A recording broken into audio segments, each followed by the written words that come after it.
Hi, third graders. Today's reading lesson is all about how you're taking your notes and the structure that you're using to do that. I noticed that some of you, as you're sending me your notes, it just kind of looks like all of your words might be running together. There's not really an organization to it. So today I'm going to help you find a way to organize your ideas and keep track of your notes, maybe in a little neater way, so that you can read it yourself and understand it a bit better.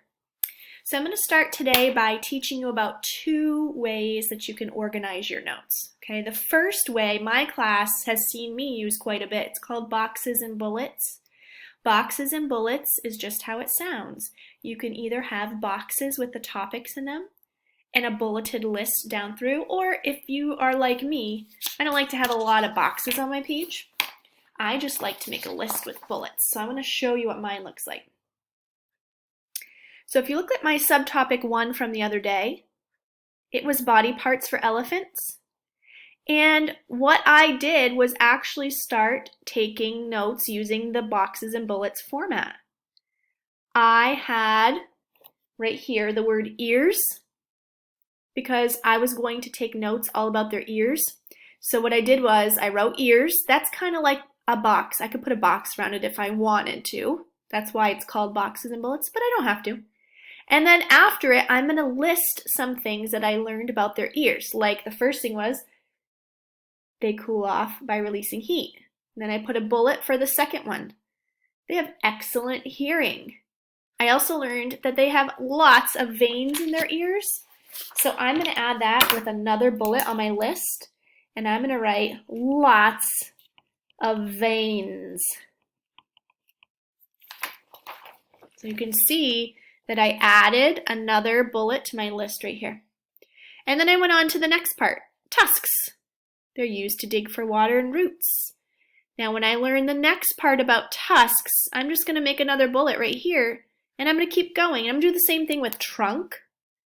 I'm going to make a bulleted list underneath about all the things I'm learning about their trunk, and the same with their teeth and their skin. So it's just essentially just making a list of items that go for each one. Now that works really well for a lot of your topics, subtopics that you're going to be working on, but it doesn't work for all of them.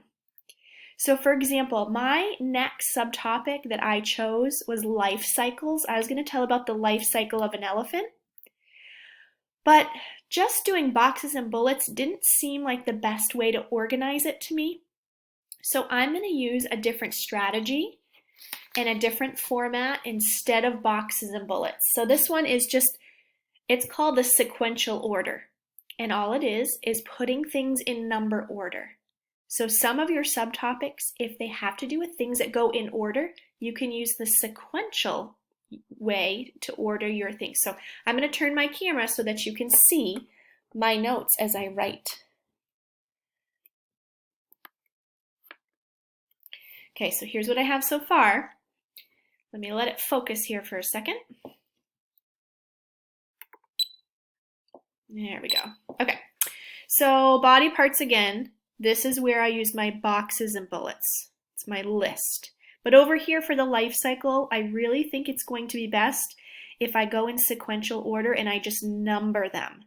Step 1, step 2. Now a life cycle, you know, goes in a circle. So it probably wouldn't actually start with step 1. It just keeps going over and over again. But I think I'm going to start step 1 talking about what happens when an elephant is born. So let me show you what I found. In the book, let me switch here. In this book, that's What is an Elephant? I was reading through and I got to the part about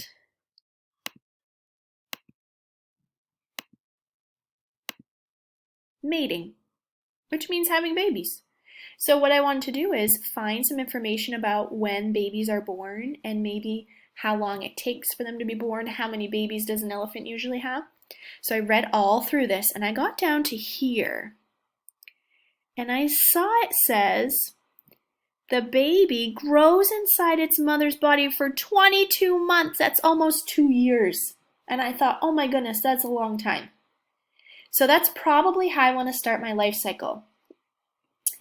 A baby grows inside its mother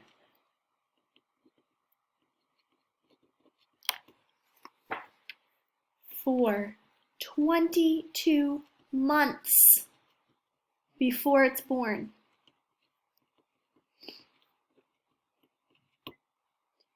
I also read as I was going through here that it says right here, since it's so long, most females only give birth once every 4 or 5 years. And when I flipped the page, baby elephants, first sentence, cows, which are the female elephants, usually give birth to one calf at a time. So I'm going to put that in my notes. A baby grows inside its mother for 22 months before it's born.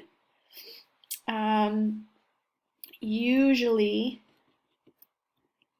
one baby is born at a time. So if this is the life cycle, that's the first thing that happens. Now, after the baby is born, I kind of went back over here and I looked and it said females stay with their herd for life. Males stay with their mother till they're 12 or 14. So they stay with their families until they're older or forever. So step 2, I'm going to say, let's see.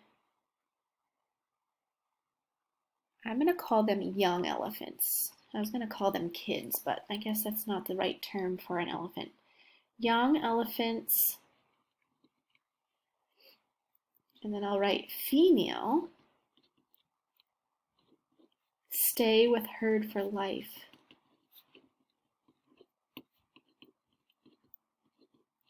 And then I'm going to put male, stay for 12 to 14 years. And then the third thing that happens after they're all grown up, and I learned this back a page, that once they get to be about 12 or up to 20, that's when they start going out and having babies. So once they're grown up, once they reach 12 to 20 years, they mate and have babies of their own.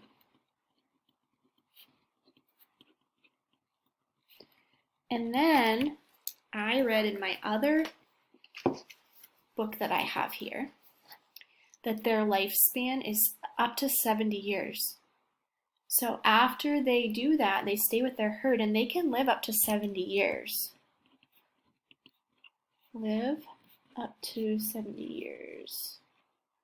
So this is their life cycle, and I wrote it as a sequential list and I numbered it in order of how it goes. So you're going to find that some of your subtopics would work well with the sequential order, and some of them might work better with the boxes and bullets. Okay, so I'm actually going to label my notes. You do not have to do this, but I want to show you which one is which in case you get confused or forget when you're taking notes. So the one I did over here today that I just did for you is sequential. That means in number order. And the one over here was boxes and bullets. That means a list. Okay, that green part is just for you to see. You do not have to label yours. So I would like from now on to see everybody's notes that you're taking to be organized in a way that's easy to read and not just a jumble in a text box. So if you find that it's hard for you to do this on the screen, then please take notes like I am here on a piece of paper. Okay, it may be easier for everybody to do that. It's really up to you. But they do need to be in a nice, neat way so that your teachers can read them and you can read them later, because we're going to use these notes later when we're doing some work after we're done researching. Okay, so here are 2 ways to organize. You've got boxes and bullets or sequential. On the next lesson, I'm going to teach you 2 more ways to format your notes to make them nice and neat. Okay, remember, go off and read lots and lots of animal books, as many as you can, to research and learn as much as you can. Happy reading!